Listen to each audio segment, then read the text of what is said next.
Previously on Star Trek Starfleet Academy. So Sam, the hologram, steps up and she has the ability to stick her hands into the computer and all of a sudden talk to it it was a dead computer.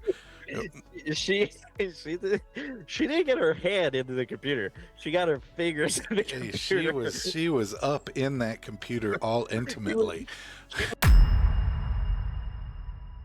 What's up, ladies and gentlemen? You are listening to Eric and Billy review Starfleet Academy. I'm Baby Billy. Level-headed rebel. The episode starts us off with some good old-fashioned Mormon soaking, which was interesting for a Star Trek show. Yeah, we got a little side boob action, and little side boobs. I couldn't tell if it was slow motion or they just weren't moving. I kind of felt like maybe in the future they forgot how to have sex. They're like, hey, we read it on Wikipedia. This is how it happened. It's called Memory Alpha. Memory Alpha is the Star Trek Wikipedia. So we have that interesting opening. Could have done without it. Interesting to say the least. It's not becoming of Star Trek to show that kind of stuff. You understand what I'm saying? Not that stuff doesn't happen in Star Trek. So what I'm saying is, I think they could have gone about it a different way and still have the same result. This felt like they just needed a sex scene in there. No, but the thing is it showed her super power, which is she's more than just a normal Betazoid. She can actually physically alter the physical space with her telepathic abilities. So she's not just she's mutant. She's more than an empath, which is what Betazoids are. She can use telekinesis. She's Star Trek. Yeah, Xavier or is that Jean Grey? I think not sure. I think both. Well, both can do it. Jean Grey. She's more of a Jean Grey though, because Jean Grey couldn't control it. It's like when her emotions got the better of her, she could harm people with her telekinesis. Shortly thereafter, they spoke of the Miyazaki. Yeah, so right after this scene is what I believe to have been the most Trek thing in this show so far. And it is a cold open that felt straight out of an episode of Star Trek, where it should have began. And, yes. And that's them arriving at the Miyazaki for a training exercise that goes awry. So they beam over. They're doing a training mission where they have to bring power back in 30 seconds. Like, they've turned this site of an accident where the old ship is. This cold open was really cool. It was the most Trek thing so far. So they've gone over to this basically boneyard, graveyard of this ship, and they use it for training grounds to try to teach cadets how to work out military and other situations, basically like being on a mission out in the Trek universe on their ship, a Starfleet mission. It was a decommissioned ship from the burn. Well, it was the 32nd century, so it would have been, I guess, during the burn, because they're now they're 100 years after that? I thought it was 1,000. Oh, is it 1,000 years after the burn? Yeah, I think they're in the 34th. So it's a decommissioned ship. More than that, it's a damaged ship that they use as a training ground. Yes, and then all of a sudden, these pirates come on board and they kidnap them. They were hiding cloaked, and they've now threatened to kill the crew unless they get a bunch of gold. And boom, sets up the episode. Oh no, what are we gonna do? Very, very Trek in principle. In practice, on paper, for sure. This has been the most Trek feeling episode. But the thing with the U.S. Miyazaki is that they mentioned that it had a singularity drive. Yes, which is also apparently the name of what the Romulans used. They used a singularity core. Not a singularity drive. It was a singularity core. Now, I don't know if they meant to do this on purpose. They didn't touch about it. They didn't talk about it. They didn't mention it. That basically and a singularity is like a black hole. I mean, there's a cool episode of The Next Generation where time keeps like reversing and playing in slow motion, where everything is stopped, and it's because the Romulan warbird was having a warp core failure and their singularity drive was exploding, and it would play through all the way through it and explode and blow up the Enterprise, and then rewind back like the 30-40 seconds and start over and keep doing it. And really cool episode, but I don't think that had anything to do with this. That this is so they mentioned the singularity drive on that ship. In the events after the burn, why didn't the Romulans just take over the galaxy? Because the Romulans were, if you remember, Nemesis, and therefore after, even in the Picard series, the Romulans were already, they already did to the Romulans what they're doing to the Klingons. It's the same. Their solar system, their sun, finally went supernova and took out the planet. After not Nero, but the guy from Nemesis, the guy who was Bane, Matt Hardy or whatever. Yeah, he killed their whole High Council in that movie. So like, but even past that, their sun eventually went supernova and destroyed the Empire. So the Empire was in shambles anyway. So they couldn't. Yeah, but you're right. If that wouldn't have happened, their drives didn't require dilithium. So. And where did that knowledge go? Did it get destroyed with the planet?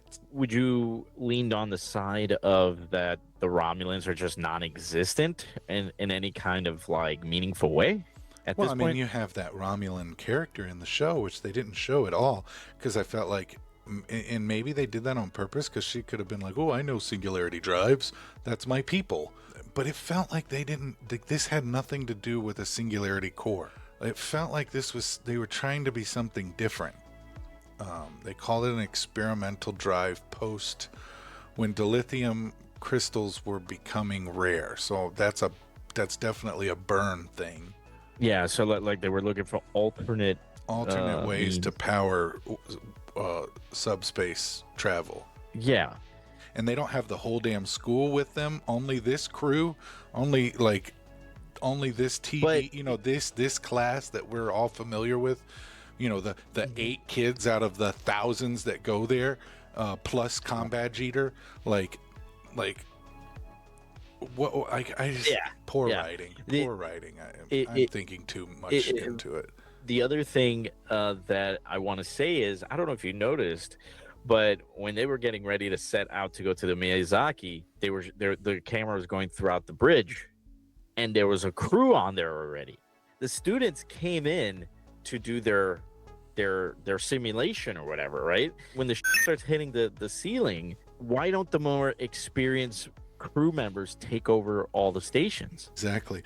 And where is like weird block alien and teachable moment and the blonde with the hair cut off? Where's the bridge crew? Where are they? Well, we did get a return of the combat. Well, yeah, but she's another student, right? No, I know, but we did get her back. Who now has PTSD because she couldn't take seeing back to what you were talking about, the first white male character that we've seen in a while gets eaten and destroyed and sent out the airlock by the main villain of the show. I think his leg was missing, right? Yeah, his leg. Ate his leg. They ate his leg, and it's so funny because they keep cutting back to the combat cadet, and it looks like she's like frothing at the mouth, like she's got like rabies or something. She is terrified, like she's out. We might not see her again. We get introduced to the people that were the alien race that was eating the instructor, who, to me, speaking of Bane, the race had like the Bane voice almost. All of them did. They don't look terribly impressive. They have this weird phasing, kind of shadowy aspect to them, almost like you can't focus on them. Nobody mentioned it. They didn't point it out. They didn't talk about it. So whatever. And then they, of course, they sound like Bane, and they are carnivorous. slash cannibals. They are cannibals. There is a one-off line when they're talking about them, when they're trying to decide if they're going to pay the ransom or not, that they said they are a half human, half alien creature, which it then turns out at the end that they're actually half human, half bat, which is why they're susceptible to supersonic wavelengths. I completely missed the half bat. Yeah. That's so dumb. Yeah, that was at the end there. They said that, like, that's why they were bringing in the starship, which we'll get to that in a second. Yeah. So now we are knee deep in this episode. They need help. That they need to find somebody that has dealt with this situation before, and they just so happen to know somebody, and they can bring him to talk to our cat lady captain. It is none other than her arch nemesis, Noose Braca. Noose Braca. And I think at one point, I don't know if he was just messing around, but he was talking as if he was his dad. And he calls him, I guess his full name is Nucifer. Like Lucifer. So he is brought on because he has dealt with this race before.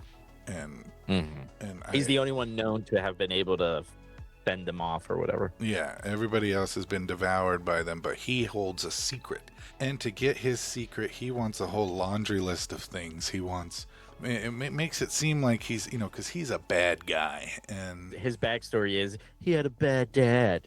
Yeah, Daddy was a bad guy. So I'm a bad guy. I got big shoes to fill. It's always the dads, dude. It's always the dads that get crapped on these freaking low IQ stories. It's the go-to for everything. Yeah, I mean, even the main character, his mommy has literally abandoned him and has no contact with him, but he still has the fondest memories, and she could do no harm. So anyway, he holds the key, but he doesn't want to relinquish the information unless he gets his laundry list of things, which is the Federation not supplying help to a colony that he is selling them things to because they've given them the power to warp again, so they don't need his services.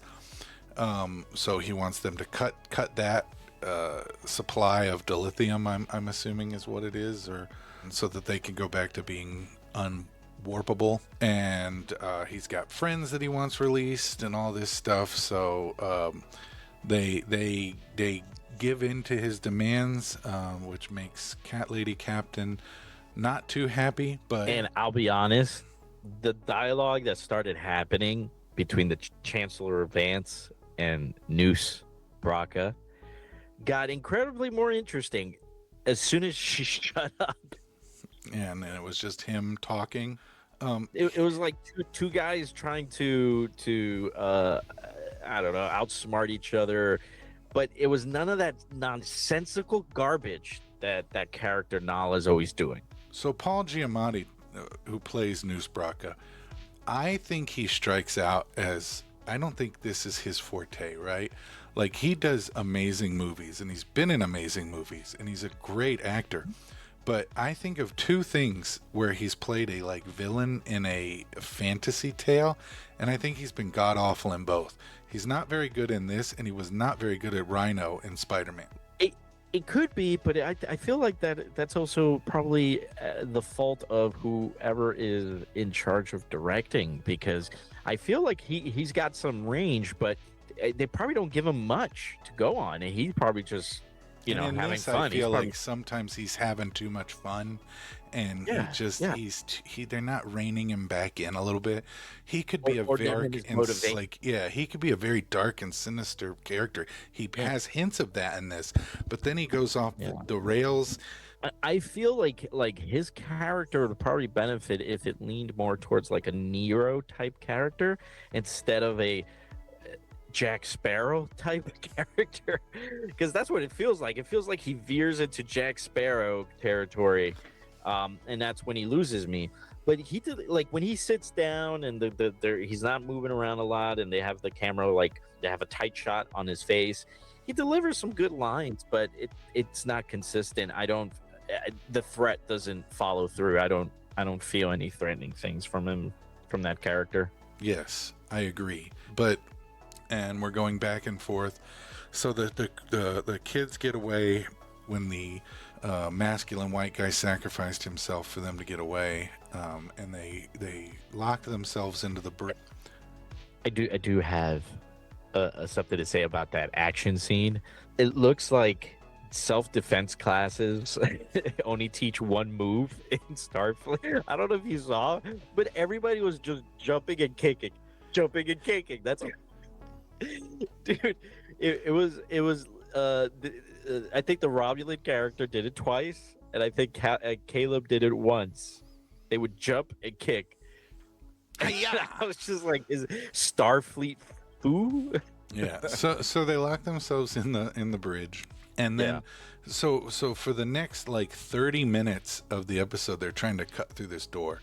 So every time they cut away and they do like the whole scene with Cat Lady, Chancellor, and overacting bad guy, and the all the stuff on the bridge where they're trying to have a subplot with Genesis and the fish guy coming up with a way to detect the cloak ship, which very much like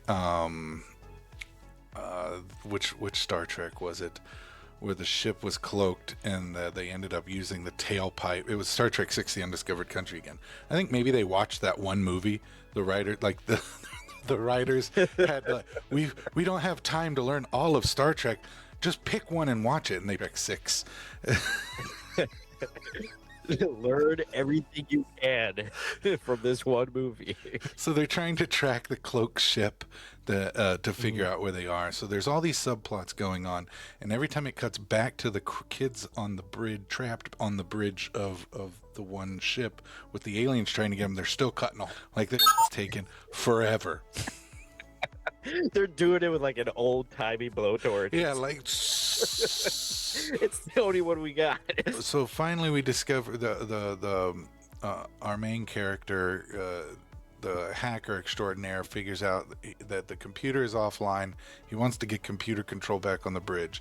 So Sam, the hologram, steps up, and she has the ability to stick her hands into the computer and all of a sudden talk to it. Like she's like it was a dead computer. She didn't get her hand into the computer. She got her fingers in the computer. She was up in that computer all intimately. So she figures out that she's got to piece this all together. So they piece the information back together. The computer cuts back online, but it's all of a sudden frantic, and the computer still thinks it's 1,000 years earlier, and the bridge crew is dying, and it's trying to save the bridge. So the Vulcan, with his knowledge of Starfleet and being a kid, like, there was a comic book that they made that told of the tale of this ship all the way through. Let's bring it up and show the computer. So they're teaching. They're like training the AI algorithm that the ship had perished. They lost their crew by showing it the comic book, and instead of like a computer would, which could take this, like a computer like this could just take that information and in a matter of a second assimilate a 10-page comic book. It like details each slide of the thing. Ooh, learning the story. No, it's worse than that. It's like a digital PDF of the comic book, right? And the computer is scanning it like if it's a real paper comic book, page by page. Even though it's already digital and inside the system. It was already ones and zeros. And again, this leans back to, if the show wasn't so bad, little things like this wouldn't stick out like a sore thumb. Agreed. Things I would probably catch on a second or third viewing, I'm catching on the spot as they're happening. So it finally, for dramatic effects, takes us to figure it out, just as the aliens finally break through with their blowtorch. So they weren't trying to slice the door open. They just had a phaser in one spot trying to burn a hole in it. And their strategy was like, oh, we got a hole in it now. So even if they did burn a hole in it, even if they did succeed, they wouldn't have gotten into them, because they would have, okay, you spent the last 30 minutes getting this hole. Now you got the rest of the door. Good luck, hole. So they get their hand in, they start shooting, and the computer finally realizes that they are the new crew of the ship, and they say, well, emergency holograms up. Emergency force fields up. The force field comes up, cutting off the arm of the alien, and then they're safe for now because they will find another way in. And they get the whole door open, and then they're getting through a force field. So how it took them so long to get the hole in the door when they could immediately open the door the next time. Once they're able to get the force field on the bridge turned on, they're given like a moment of rest, and I love how Jaden is scared, like almost this entire show. He's like trembling, he's scared, and then his romantic interest gets like zapped on the knee, and we have to spend like 10 seconds on how he's worried about him, but because I don't even know the guy. Yeah, he's talking about this is going to scar. He goes, oh well, whatever he said, like what's serving in the military without getting a few scars? Yeah. Oh, maybe there is some Klingon in you. It's If so not, bad, there will be. Exactly. So that to me is just comedy gold, dude. I can't get over it. They finally, so Starfleet finally gives them everything he wants. They give him the shuttle. He gets off in the shuttle. They figure out that it is a bat creature, that half bat creature, that subsonic frequencies affect them. So they have this ship on a starbase that's like a secret ship that has some kind of sonic weapon on it that they've been working. They didn't really go into it much. They just said top secret. Right. It's top secret stuff. Yeah. And the little shuttlecraft leaves, and they're ready to save the day and stop these aliens. And at the same time, the people searching for the cloaked ship finally find the cloaked ship. But it's all for naught because they get a message at the same time that they decrypted from Nahil. What's the bad guy's name? I keep forgetting the name. Lucifer? Lucifer. And it was all a big ploy, and then the ship decloaks, and it's one of his ships. Like, it was him all along, and then... he was behind both the Furies, and he was betting that the Federation was going to contact him to help solve the problem with the Furies. He wanted to do that to discover the starbase with the secret weapon, and he wanted to raid that starbase. So when he figured out like that came from there, and he knew all the stuff, and they figured it all out, he took off to that starbase to raid it and kill everybody on there. So they get into a small little battle with his ship. At the same time, this brings us back to the beginning of the episode with the telepath empath with her little comm thing on that keeps her from unleashing her full power. She was going to go in and tell them how to restart the singularity drive because that would cause a sonic wave on the ship that would affect the bat creatures. So this part's a little confusing because all of this happened at one time, and it really didn't matter to anything. It seemed because the singularity drive didn't even really affect the bad guys. Like, they turned it on, it really didn't do anything. It wasn't until she ripped out her inhibitor and went full blown Jean Grey that she killed all of the bad guys on the ship, but not straight up. But not before. Supersonic. Exploded them with their supersonic scream. She was like, but not before our main guy. What is his name again? Our main. Caleb. Not before Caleb was about to get shot by one of them. Our Vulcan character from the military school leaped in front of it and got blasted out his back. Yeah. The Romulan, right? The only other guy I kind of he's a Vulcan, for, really. He's not a Romulan. He's a Vulcan. Oh yeah, Vulcan. Because he even mentioned earlier in the episode, the needs of the many outweigh the needs of the few, which is the Spock line. More member berries. So So they tried to make this Kirk Spock moment between these two that just wasn't there, because you had decades of stuff before that led to Star Trek 2 and the Kirk and Spock needs of the many scene. This had none of that effect. He just steps in front of him to take the bullet. Pranks and a bar scene. That's all there was. There's not much there to make you be, oh, he sacrificed himself for him. Yeah. So he steps in front of that. Sam gets shot, the hologram, and she actually can get shot, which was weird because during the training exercises the bullets were going right through her, but a real life bullet all of a sudden can shoot her. All of this is led to this now Jean Grey moment where she kills them all, and then they're beamed out, and then it turns out that the Noose Baraka got what he wanted off of the space station, killed all the people on board, and then he had one last message, one last haha gotcha to Chancellor Cat Lady. And it's left on a very dark note, like what is coming next? What could be next? Because he said there's another present that he has wrapped in a bow. So there's something else coming in the few episodes we have left. It's got me on the edge of my seat, man. I'm excited. Probably the best episode yet, and that's not I would say saying it's a the lot. most watchable episode. It's the episode that they've gone closest to what I would consider Trek material. Yes, this is true. This is true.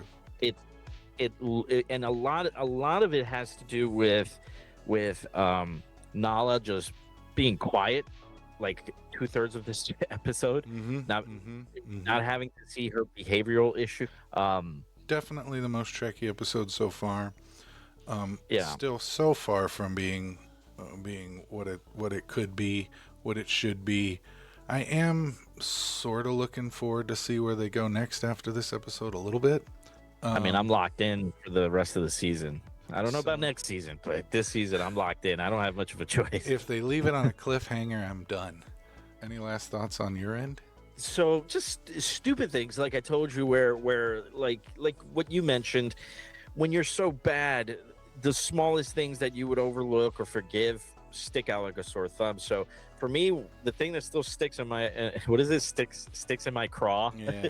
I don't think they don't like me anymore. No, they don't beam much. They don't beam almost. Well, they don't at show all. beaming. They don't show beaming much, and it's almost instantaneous. The reason why I'm saying that is this: throughout the entirety of this episode, I think it's Chancellor Vance, right?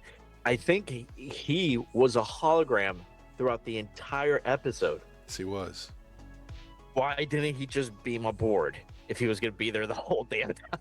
Well, because he's still in San Francisco.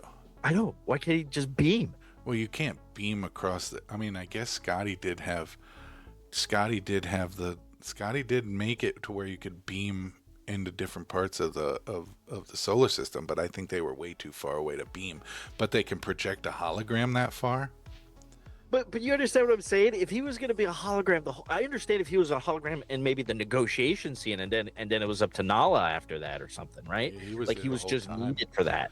But he was there the whole episode. I'm like, just come aboard, man. Just warp your ass over.